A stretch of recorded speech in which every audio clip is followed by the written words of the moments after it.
Kawasan dataran tinggi di bagian tengah Jawa Timur sejak masa purba dikenal sebagai wilayah berbatu yang dipagari oleh barisan pegunungan vulkanik raksasa. Gunung Arjuno, Gunung Kawi, hingga kemegahan Gunung Semeru berdiri kokoh seolah menjadi benteng alami yang melindungi cekungan subur di tengahnya. Kondisi geografis yang terisolasi namun makmur ini menciptakan ekosistem yang tenang dan memancarkan aura spiritual bagi masyarakat yang mendiaminya. Penduduk lokal pada masa itu meyakini bahwa wilayah perbukitan berkabut ini adalah tanah suci yang selalu memberikan perlindungan dan kelimpahan hasil bumi tiada henti. Jejak peradaban tertua yang mengukuhkan kawasan ini sebagai pusat spiritual tercatat secara resmi dalam prasasti Dinoyo yang bertarikh tahun 760 Masehi. Melalui artefak bersejarah tersebut, terungkap bahwa di wilayah yang kini dikenal sebagai Malang pernah berdiri sebuah kerajaan bercorak Hindu beraliran Siwa yang bernama Kerajaan Kanjuruhan. Pemerintahan kuno ini menandai awal mula terbentuknya sebuah struktur masyarakat yang terorganisir dengan sangat baik di tengah lebatnya hutan pegunungan. Kehadiran Kanjuruhan membuktikan bahwa dataran tinggi ini bukan sekadar hutan belantara biasa, melainkan pusat peradaban yang memiliki tatanan hukum, agama, dan kebudayaan yang luhur. Puncak kejayaan Kerajaan Kanjuruhan terjadi di bawah kepemimpinan seorang penguasa bijaksana yang bernama Raja Gajayana. Sebagai bentuk pengabdian spiritual kepada Sang Pencipta alam semesta, Sang Raja memerintahkan pembangunan sebuah tempat suci yang kini kita kenal sebagai Candi Badut. Tempat pemujaan ini dibangun dengan arsitektur yang sangat proporsional dan syarat akan makna filosofis mengenai keseimbangan antara manusia, alam, dan kekuatan ilahi. Pembangunan monumen suci ini menjadi bukti fisik bahwa identitas awal kawasan Malang adalah sebuah wilayah yang sepenuhnya didedikasikan untuk kegiatan keagamaan dan pencarian kedamaian batin. Pada era tersebut, filosofi kehidupan masyarakat Kanjuruhan sangat bergantung pada keselarasan dengan alam sekitar untuk memohon ridho dari Tuhan semata. Mereka tidak mengejar perluasan wilayah secara agresif maupun ambisi penaklukan militer, melainkan fokus pada pertanian dan laku spiritual di lereng pegunungan. Kehidupan berjalan dengan sangat damai, di mana para pendeta dan masyarakat biasa hidup berdampingan, mengelola tanah anugerah yang sangat subur. Konsep tata ruang tradisional ini menanamkan fondasi pertama bagi Malang sebagai sebuah dataran tinggi yang sakral, tenang, dan terlepas dari hiruk-pikuk intrik politik kekuasaan. Memasuki awal abad ke-13, dinamika peradaban di dataran tinggi Malang mengalami pergeseran besar seiring munculnya kekuatan baru di wilayah Tumapel. Perubahan ini dipicu oleh kiprah seorang pemuda fenomenal bernama Ken Arok, yang berhasil merebut kekuasaan dan mendirikan Kerajaan Singasari pada tahun 1222 Masehi. Wilayah yang dahulunya hanya berfungsi sebagai tempat pertapaan sunyi, kini bertransformasi menjadi pusat kendali pemerintahan yang sangat agresif dan ekspansif. Malang tidak lagi sekadar menjadi tempat bersembunyi dari keramaian dunia, melainkan menjadi panggung utama bagi lahirnya wangsa besar yang kelak menguasai seluruh penjuru Nusantara. Meskipun Singasari dikenal dengan kekuatan militernya yang sangat menakutkan, identitas sakral dataran tinggi ini sama sekali tidak ditinggalkan oleh para penguasanya. Raja-raja Singasari justru menggunakan legitimasi spiritual dari pegunungan sekitarnya untuk mengukuhkan kekuasaan mereka di mata rakyat. Tokoh-tokoh agama seperti Empu Purwa memainkan peran penting dalam menjaga keseimbangan antara kebijakan politik kerajaan dengan aturan-aturan ilahi yang telah lama dianut masyarakat. Sinkretisme agama berkembang pesat menjadikan ibu kota kerajaan sebagai pusat pertemuan para rohaniwan terkemuka dari berbagai penjuru wilayah maritim. Pembangunan candi-candi megah yang berfungsi sebagai tempat pendarmaan para raja Singasari, semakin memperkuat aura magis kawasan tersebut. Candi Jago, Candi Kidal, dan Candi Singasari, didirikan dengan memadukan seni pahat tingkat tinggi, dan makna filosofis perjalanan jiwa manusia menuju keabadian. Monumen-monumen batu ini, bukan sekadar bangunan mati, melainkan simbol bahwa kekuasaan politik harus selalu berakar pada kesadaran spiritual yang mendalam. Evolusi filosofis mulai terlihat jelas, di mana kesakralan tanah pegunungan kini digunakan sebagai tameng sekaligus senjata untuk melegitimasi otoritas tertinggi seorang raja penganut dewa. Ketika kerajaan Singasari akhirnya runtuh akibat intrik internal dan kekuasaan tertinggi perlahan berpindah ke tangan Kemaharajaan Majapahit, wilayah Malang kembali mengalami perubahan status. Kawasan ini perlahan mundur dari hingar-bingar pusat pemerintahan dan kembali menjadi wilayah pedalaman yang mengutamakan ketenangan sosial. Namun sisa-sisa kebesaran masa lalu tidak pernah benar-benar mati. Karena para pertapa dan tokoh pengembara seringkali menjadikan lereng Gunung Kawi dan Arjuno sebagai tempat pencarian pencerahan terakhir mereka. Malang mempertahankan reputasinya sebagai daerah otonom yang kuat secara gaib, menyimpan misteri masa lampau di balik rimbunnya hutan belantara dan kabut tebal yang menyelimuti. Memasuki periode penyebaran ajaran keagamaan baru dan bangkitnya Keraton Mataram pada abad ke-17, dataran tinggi Malang kembali dituntut untuk menyesuaikan diri dengan arus zaman. Agama Islam masuk secara perlahan melalui jalur perdagangan dan dakwah para ulama, membaur dengan sisa-sisa kepercayaan lama tanpa merusak harmoni sosial yang telah terbentuk. Pada masa ini, Malang berfungsi sebagai wilayah perbatasan di ujung timur yang sangat sulit ditaklukkan karena topografinya yang berbukit dan dipenuhi jurang terjal. Kondisi alam yang keras ini secara tidak langsung membentuk karakter masyarakat lokal menjadi individu-individu tangguh yang sangat mencintai kebebasan dan menolak keras penundukan.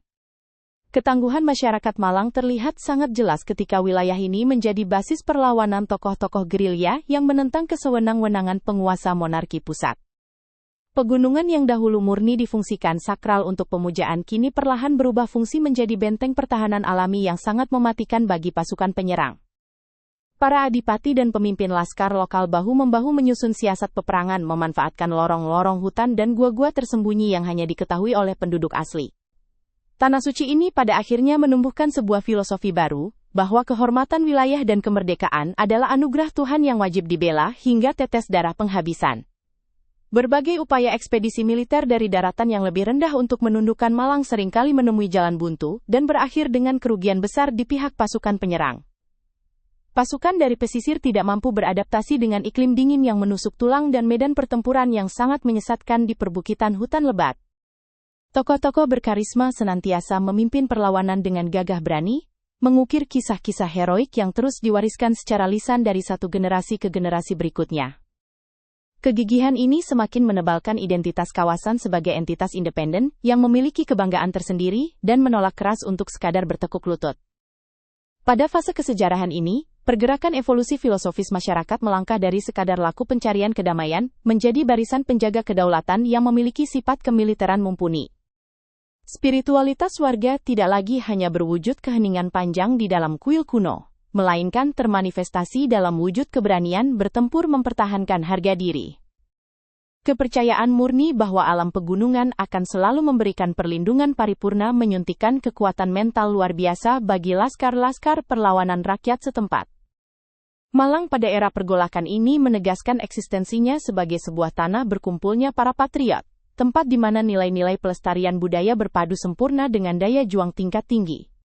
Sejarah panjang kemandirian perlawanan wilayah timur ini akhirnya berbenturan dengan takdir baru ketika kekuatan kongsi dagang Hindia-Belanda berhasil menembus pertahanan dataran tinggi pada tahun 1767 Masehi.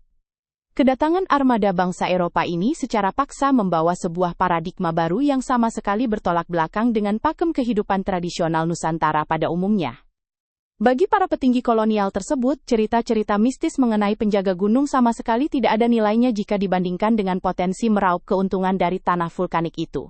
Mereka memandang lanskap bentang alam kawasan ini semata-mata sebagai komoditas lahan komersial yang harus dieksploitasi secepat mungkin demi melipat gandakan kekayaan benua biru. Pemerintah penjajah dengan cepat mengkalkulasi bahwa suhu udara kawasan yang sangat sejuk disertai curah hujan yang stabil sangat ideal untuk membudidayakan tanaman berkualitas tinggi.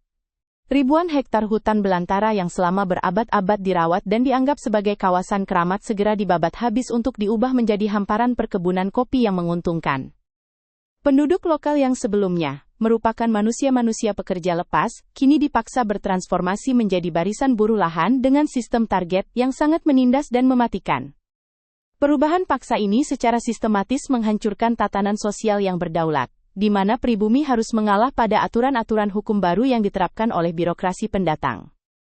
Eksploitasi sumber daya agrikultur besar-besaran ini tentu saja memicu pembangunan infrastruktur fisik untuk memperlancar arus pemindahan hasil panen dari pegunungan terjal menuju kawasan pelabuhan. Para pembuat kebijakan kolonial mulai merancang pembuatan akses jalan raya lebar yang membelah punggung bukit, merakit konstruksi jembatan besi, dan merintis bentangan rel kereta api.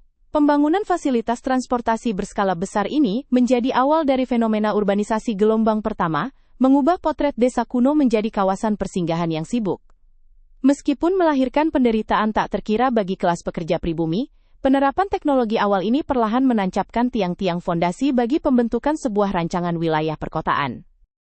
Transformasi paksa dari lumbung pangan yang sakral menjadi basis pengolahan kopi kolonial ini benar-benar menandai pergeseran jati diri yang amat radikal bagi peradaban penghuni Malang. Alam raya yang dahulu begitu dihormati secara emosional kini berhasil dijinakkan secara paksa oleh sistem perekonomian global melalui intervensi mesin perakitan dan sistem militeristis. Kebudayaan asli semakin terdesak ke pinggiran lembah, di saat yang bersamaan tradisi pesta para pejabat kulit putih mulai mendominasi ruang lingkup kehidupan administratif daerah sentral. Fase transisi ini meninggalkan luka sosial yang cukup dalam, memaksakan sebuah realitas kelam bahwa tanah tumpah darah leluhur mereka kini berada sepenuhnya dalam kendali kaum imperialis. Menyusul angka pertumbuhan ekonomi yang melonjak luar biasa dan meningkatnya populasi kelompok pekerja Eropa, status administratif kawasan perbukitan ini, pada akhirnya disesuaikan secara hukum. Tepat pada tanggal 1 April tahun 1914 Masehi, struktur hierarki pemerintah kolonial secara sah mengumumkan peresmian pembentukan Gemeente Malang, yang menandakan lahirnya otonomi pemerintahan tingkat kota praja. Momen deklarasi konstitusional ini merupakan sebuah tonggak paling fundamental yang meresmikan kelahiran struktur dan identitas sebuah tata ruang yang mengedepankan sistem birokrasi ala negara barat. Struktur manajemen kota yang baru ini langsung bergegas memformulasikan berbagai peraturan zonasi wilayah demi mewujudkan lingkungan peristirahatan paling elit di seluruh koloni. Untuk merealisasikan impian membangun fasilitas perkotaan tingkat tinggi tersebut, otoritas berwenang merekrut seorang jenius arsitektur bernama Herman Thomas Karsten, guna menyusun konsep pelebaran fisik yang ideal. Karsten sama sekali tidak berniat mendirikan susunan gedung yang padat dan kaku, melainkan mengusung ide ruang kota taman yang meleburkan kemegahan estetika bangunan dengan unsur alam iklim tropis. Sang arsitek ini merancang pembuatan saluran sirkulasi udara di setiap pemukiman, membenahi sistem pembuangan air secara modern, dan mendedikasikan lahan luas sebagai taman-taman publik yang ditumbuhi pohon rindang. Gagasan rancangan ini dinilai amat sangat brilian pada eranya, sukses menetapkan sebuah tolok ukur kelayakan hidup yang tertib di pedalaman benua Asia. Sentuhan rancangan Karsten dan barisan tenaga insinyurnya, sukses merevolusi tata letak wajah pusat kegiatan masyarakat hingga sejajar dengan kemewahan metropolis di negara-negara Eropa daratan. Jajaran kompleks kantor operasional yang bergaya arsitektur dekoratif, tempat ibadah berukuran raksasa, hingga pemukiman warga kelas atas yang dipercantik dengan taman bunga bermunculan pesat membelah jalan utama.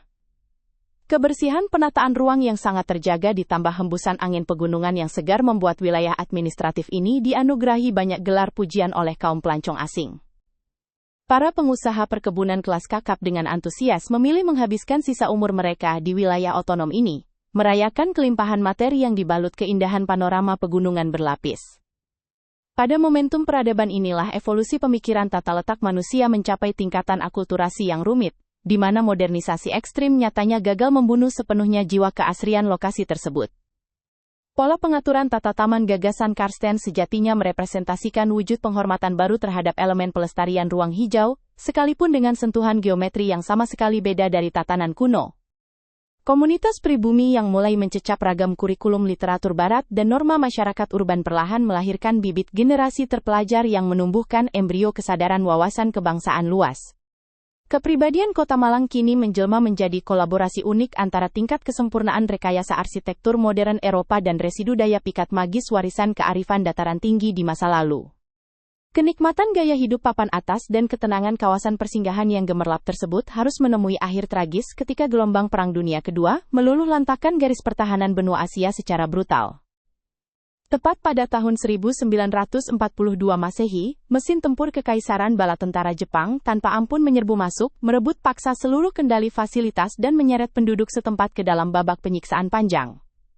Seluruh inventaris perumahan mewah dan hasil bumi yang dikelola terstruktur oleh birokrasi terdahulu dirampas seketika oleh Dewan Militer untuk mendanai logistik ekspansi pertempuran di Lautan Pasifik. Warga negara keturunan Barat digiring secara kasar menuju berbagai kamp pengasingan terpencil, sementara masyarakat bawah diseret paksa menghadapi kematian sebagai tenaga kerja kasar yang sangat menderita. Kelaparan ekstrim dan penderitaan raga merajalela menjangkiti tiap lapisan sosial di sepanjang sudut jalan raya yang dahulu sering menjadi pusat peragaan busana kaum sosialita penjajah. Bangunan balai pertemuan dan sekolah unggulan segera dikosongkan guna beralih fungsi praktis menjadi barak konsentrasi militer yang kental dengan aura kengerian dan suara teriakan eksekusi tawanan perang. Sungguh pun malapetaka dan penderitaan menyiksa begitu luar biasa, sistem administrasi penguasa militer Jepang yang memberlakukan kebijakan wajib latih bagi pemuda desa justru menciptakan bumerang mematikan di kemudian hari. Menu latihan baris berbaris dan pembentukan mental garis keras ini tanpa sengaja membakar kembali sisa-sisa bara kejantanan genetik laskar leluhur yang sempat ditindas habis oleh rezim peradaban kulit putih.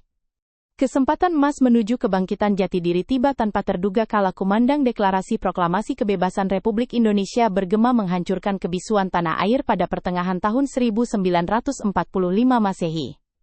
Para pemuda yang sebelumnya dicetak sebagai garda pembantu prajurit Jepang secara spontan berbalik arah dengan penuh amarah menyusun operasi senyap pelucutan gudang amunisi tentara yang telah lumpuh semangatnya.